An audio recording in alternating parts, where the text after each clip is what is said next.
আসসালামু আলাইকুম, কেমন আছেন সবাই? মাত্র ২টা ডিম দিয়ে এত সুন্দর স্পঞ্জে একটি কেক তৈরি করেছি। কেকটা দেখতে যেমন সুন্দর হয়েছে, মাশাআল্লাহ খেতে তার থেকেও বেশি মজাদার হয়েছিল। আর এটা দেখতে কিন্তু অনেকটা সুন্দর হয়েছে আর এতটা স্পঞ্জি হয়েছে, আপনাদেরকে আমি কেটে দেখাচ্ছি। দেখুন, চাপ দিয়ে ধরে রাখলে আবার ছেড়ে দিলে আগের জায়গায় চলে যাচ্ছে। কতটা সুন্দর হয়েছে আর খেতেও মাশাআল্লাহ দারুণ হয়েছে। তো চলুন মূল রেসিপিতে চলে যাই। এখানে আমি রুম টেম্পারেচারে থাকা 2টা ডিম নিয়ে নিয়েছি আর 2টা ডিমের কুসুম আমি এখন আলাদা করে নেব আর সাদা অংশটাকে ফোম করে নেব।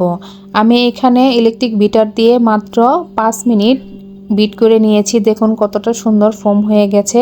তারপরে এখন আমি এখানে হাফ কাপ পরিমাণ চিনি দিয়ে দেব আর চিনির পরিমাণটা আমি দুইবারে দেব, একবারে দেব না। প্রথমে অর্ধেকটা দিয়েছিলাম, তারপরে আরও অর্ধেকটা দিয়ে ফোম করে নেব ভালোভাবে। দেখুন আমার কিন্তু অনেক সুন্দর ফোম করা হয়ে গিয়েছে।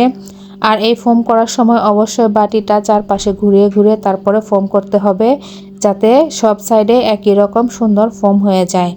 তো আমার ডিমের সাদা অংশটা ফোম করা হয়ে গেলে এখন আমি কুসুম 2টা দিয়ে দিব আর কুসুম দেওয়ার পরেও 2 মিনিট সময় নিয়ে একটু ফোম করে নেব। এখন আমি এখানে দিয়ে নেব সামান্য পরিমাণ একটু লবণ। আর কেকের মধ্যে লবণ দিলে কিন্তু খেতে ভালো লাগে। আর এখানে দিয়ে নেব হাফ চামচের মতো এলাচ পাউডার।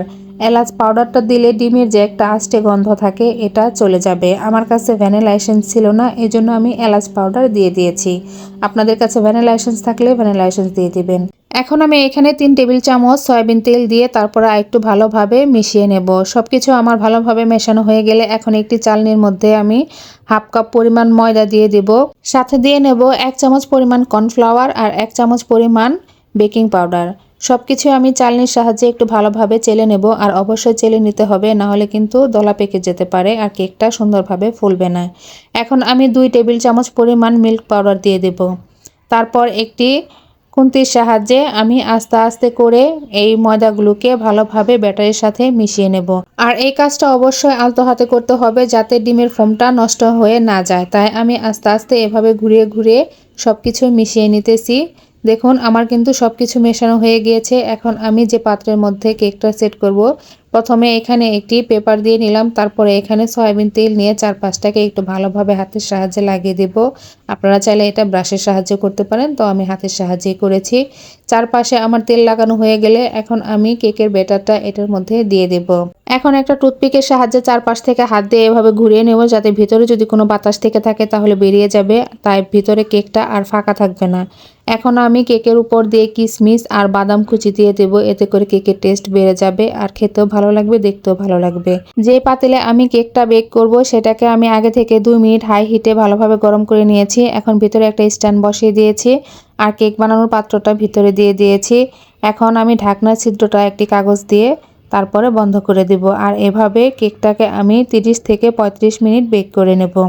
30 থেকে 35 মিনিট পর আমি একটি কাঠির সাহায্যে মাঝখানে একটু ঢুকিয়ে দিয়ে চেক করে নেব যে এটা হয়েছে নাকি কাঁচা আছে। তো আমার কেকটা কিন্তু সম্পূর্ণই হয়ে গিয়েছে। এখন আমি এটাকে বের করে নেব, তারপরে সামান্য একটু ঠান্ডা করে কেকটাকে একটি প্লেটের মধ্যে সার্ভ করে নেব। তারপরে এর পিছনে যে কাগজটা আছে কাগজটাকে আমি উঠিয়ে নিলাম। দেখতেই পারতেছেন এটা কতটা সফট হয়েছে আর কতটা সুন্দর ফুলে গিয়েছে। দেখতে মাশাআল্লাহ দারুণ হয়েছে। হাফ কাপ ময়দা দিয়ে কত বড় একটা কেক তৈরি হয়ে গিয়েছে। তো আমার এই রেসিপি যদি ভালো লেগে থাকে অবশ্যই একটি লাইক কমেন্ট করে দিবেন আর আমার চ্যানেলে নতুন হলে অবশ্যই আমার চ্যানেলের সাথে যুক্ত হয়ে যাবেন। ভালো থাকবেন সবাই। আল্লাহ হাফেজ।